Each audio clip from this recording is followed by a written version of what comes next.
vous m'avez manqué et on se retrouve pour un des matchs les plus excitants de la saison, c'est la finale de la Champions League. Elle opposera cette année deux clubs qui sont non seulement dans le même championnat mais en plus dans la même ville. J'ai nommé le Real et l'Atlético. Ce truc c'est impensable en France, t'imagines une finale de Ligue des Champions PSG Red Star? Non, pas moi non plus. Remarque, une finale de Ligue des Champions avec le PSG c'est pas évident à imaginer. Bref, et la finale de ce soir se joue à Milan. Et c'est les compagnies aériennes qui font le plein puisque près de 218 vols sont prévus dans la journée pour faire Madrid-Milan et acheminer les 23 000 supporters. Et là tu sens qu'EasyJet ils sont bien contents que ça soit cette affiche et pas Inter-Milan AC. Sinon, ils en auraient laissé au garage des Airbus. Allez, les cotes du match pour commencer. Le Real est légèrement favori avec une cote de 2,57. Le match nul est à 3,20 et l'Atlético 3,25. Alors la première grosse info de cette finale, c'est qu'elle sera diffusée en direct sur D8.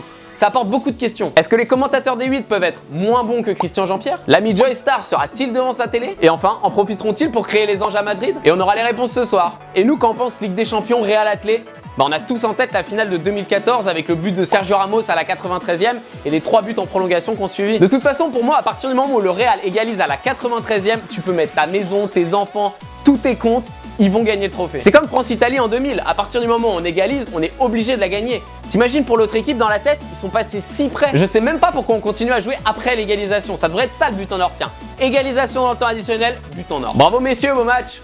Je sais, c'est dur pour vous, vous perdez la finale en ayant marqué autant de buts que vos adversaires. Mais croyez-moi, ça vaut mieux pour vous que si on jouait à la prolongue. Un petit mot sur l'historique des confrontations entre les deux équipes. Elles se sont rencontrées que 2 fois cette année en championnat, pour un match nul 1 partout à l'aller à Madrid et pour une victoire 1-0 de Madrid à l'extérieur au retour à Madrid. Bon, je vais vous donner les stats, c'est plus simple. 1 partout à Vicente Calderón, puis 1-0 pour l'Atlético à Santiago Bernabéu.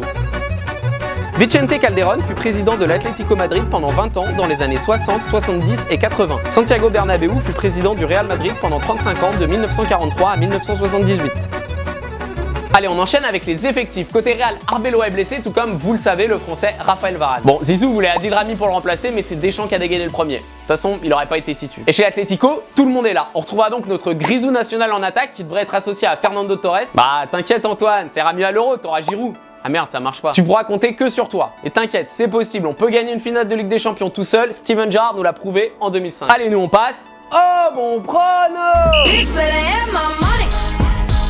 Pour ce match, on a d'un côté le Real avec Cristiano Ronaldo qui a marqué 16 buts en Ligue des Champions à lui tout seul cette saison. Et de l'autre côté, l'Atlético qui en ont marqué 16 à eux tous ensemble. De toute façon, quand ton entraîneur a tapissé dans le vestiaire, la meilleure attaque c'est la défense, t'as bien compris que ta priorité numéro 1 c'était surtout de bien serrer la vis devant ton but. Et cette défense, perso, j'y crois. Il n'a encaissé que 4 buts en 4 matchs contre le Bayern et le Barça, c'est très solide. En plus, depuis cette finale perdue en 2014, l'Atlético n'a perdu qu'une fois en 10 matchs contre le Real. Et puis franchement, après avoir sorti le Bayern et le Barça, les deux grands favoris de la compétition, tu peux pas perdre en finale, c'est trop dur. Je pronostique donc un double chance, match nul ou victoire de l'Atlético. Le double chance, je me le fabrique tout seul, vous savez comment ça marche. Sinon, pour garder la vidéo. Et du coup, ça me donne une cote globale de 1,61 contre 1,50 si je l'avais pris sur le site.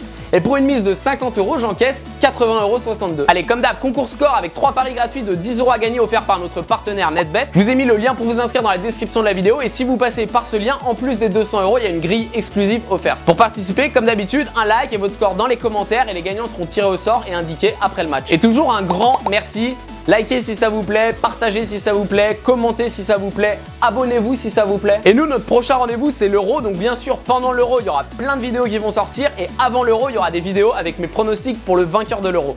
Ciao! Allez, on passe au bon prono! Comme je vous l'ai fait comprendre, j'envoie tout sur l'OM. Alors oui, j'ai vu qu'ils avaient perdu 9 fois de suite contre le PSG, mais vous croyez vraiment à une 10e vous? Mais c'est une technique pour les endormir, aucun de ces 9 matchs n'était une finale de coupe. Je mise donc sur une victoire de Marseille. Par contre, j'ai plus trop de sous en ce moment, du coup je vais miser un peu moins cher. Pour une mise de 10 centimes, j'encaisse 1 €. Et je pourrais m'acheter un goal. Allez, je vous fais confiance les Marseillais. Et puis vous le savez, vous pouvez pas tout miser sur votre football. Alors foncez, et on sait jamais, sur un malentendu, ça peut marquer. Ah, et j'ai gardé mon meilleur argument pour la fin, imparable. L'OM cette année, ils sont invaincus en Coupe de France. Alors bonne chance les parigots, jouer contre une équipe invaincue et donc forcément en confiance, ça va pas être facile.